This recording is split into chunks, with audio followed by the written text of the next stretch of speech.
Years ago, I was leading a small team in South Asia, about 4 families on the team, and it was a hot summertime. And a cottage up in the hills became available for holiday time. But there was one problem. Because of water shortage, the owner said only 1 family at a time. And then 3 of the family men said, well, why bother going? If I have to look at the stars up there by myself, I might as well stay here in the hot city. And I laughed to myself and I realized that a communal culture is much more than the nuclear family of a husband and a wife and a few children. Welcome to Module 2 of our course on Cultural Intelligence. Appreciating one another's cultures. And I've entitled this module, I or the Community. Which one is it? Individualist or communal? In broad generalizations, we can talk about 2 types of societies, the individualist or the communal.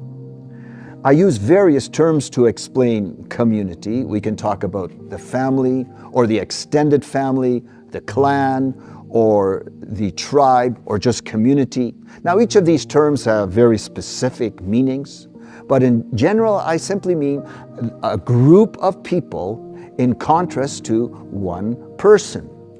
Now, in a communal society, a person finds their identity in the community, in their relationships to other people in the community. The person sees themselves as part of a larger family.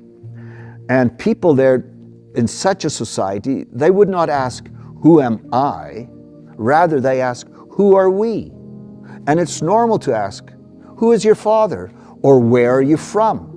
Because it's that what defines the persons, the individuals. And so you follow the father or the family or the community.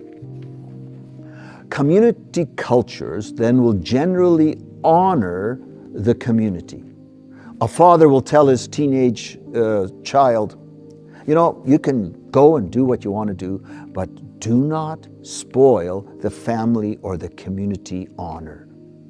Each person needs the support from the community, and so the person will respect the community in order to receive that support and respect from the community.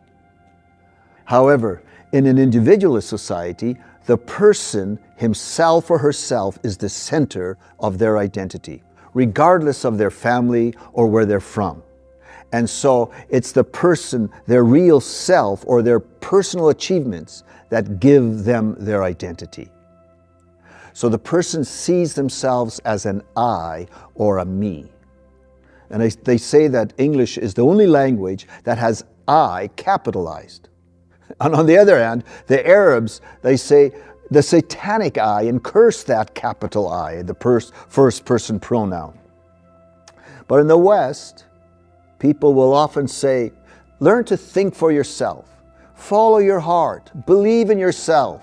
Don't let anybody else tell you what to think or what you want to do. These are wonderful Hollywood cliches. So in an individualist society, we study the self, the ego. We call that psychology. While in a communal society, we would study the society or the community, which is sociology. Now, another way to talk about cultural differences between individualist and communal cultures is to talk about contexts. People in a communal culture are much more conscious of their context and how they need to adapt their behavior according to the specific situation. We call these high context cultures. So in order to keep harmony and a good face, you would relate very differently. For example, if there were a group of elders or some young women, you change your behavior according to the context. Now, in individualist cultures, which we call low context cultures, people rely much more on rules, on definitions, on explanations, on words, rather than on the unwritten nuances of the situation around them.